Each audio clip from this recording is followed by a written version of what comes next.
बच्चों, आज हम पढ़ने जा रहे हैं स्पर्श भाग 2 से। क्लास 10th की ये बुक है। इसमें ये कविता दी हुई है तोप। ये कविता लिखने वाले हैं वीरेन डंगवाल, है ना। ये प्रगतिशील कवि हैं। कंपनी बाग के मुहाने पर धर रखी गई है ये 1857 की तोप। इसकी होती है बड़ी संभाल, विरासत में मिले कंपनी बाग की तरह। साल में चमकाई जाती है ये 2 बार। विरासत और देखरेख। कंपनी बाग के मुहाने मतलब प्रवेश द्वार में, मुहाने मतलब प्रवेश द्वार में 1857 की तोप रखी गई है। इसे विरासत के रूप में बहुत संभाल कर रखा गया है।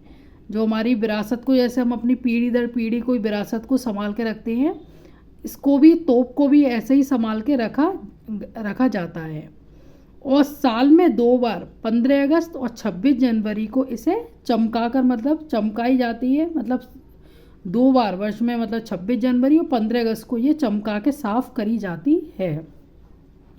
सुबह शाम कंपनी बाग में आते हैं बहुत से सैलानी। उन्हें बताती है यह तोप कि मैं बड़ी जबर।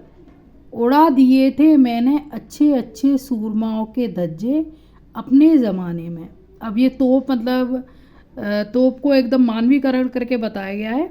तो ये तोप का मतलब जो अतीत है, तोप का जो पहले अतीत था वो क्या था, मतलब जो बीत चुका अतीत था वो ये था, जब कोई पर्यटक, मतलब सैलानी, मतलब जो होते हैं पर्यटक, यहाँ घूमने आते थे, तो यह तोप उन्हें अपने गौरवशाली, अपनी जो गौरवशाली जो अपना जीवन था उसका, उसके बारे में बताती है कि मैं बड़े ही खौफनाक थी। जो अतीत के बारे में बताती है, मैं बहुत ज़्यादा डरावनी और ख़तरनाक थी।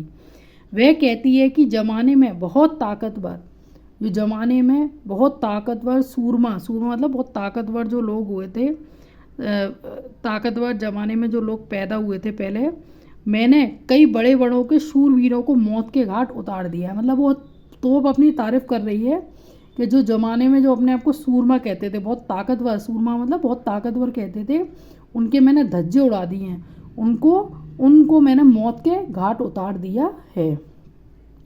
अब तो बहरहाल छोटे लड़कों को की घुड़सवारी से अगर यह फायरिंग हो तो उसके ऊपर बैठकर चिड़िया ही अक्सर करती है गपशप। कभी कभी शैतानी में वे इसके भीतर भी घुस जाती है, खास कर गौरैया।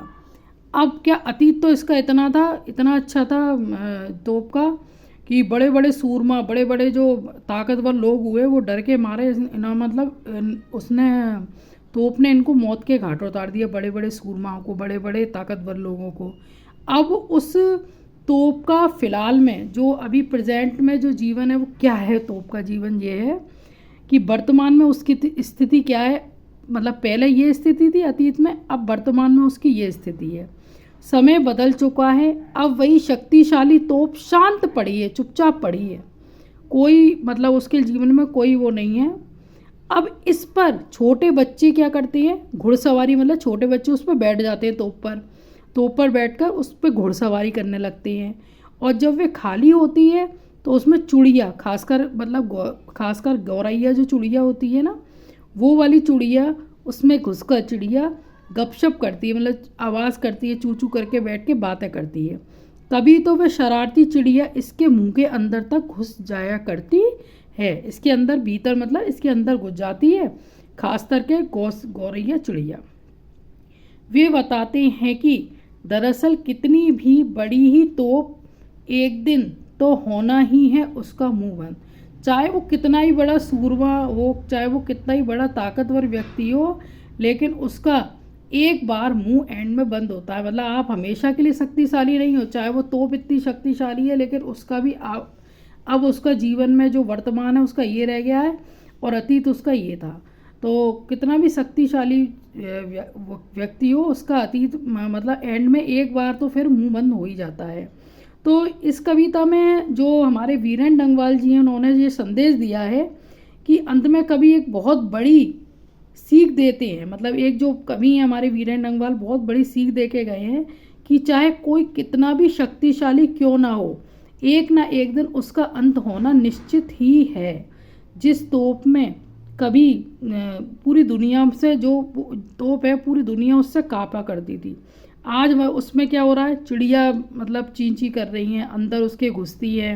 यहाँ से तोप की फायरिंग होती थी, उसके अंदर घुस के अंदर घूम कर ही आ जाती हैं वो, है ना।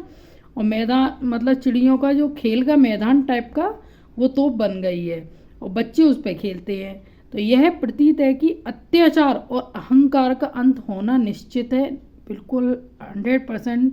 कोई भी जो अत्याचार हो या अहंकार हो उसका अंत होना निश्चित ही है। तो ये बीरेन डंगवाल की बहुत अच्छी कविता है, इसको आप रीड करें। हम पहले स्पष्ट भाग 2 का ये पूरा पद का पढ़ेंगे, फिर मैं आपको उसका गद का समझाऊंगी। तो वो किस समझाने का काम है, तो ये छोटी छोटी कविताएं, इनको आप रीड करिए। ओके बच्चों, गुड बाय।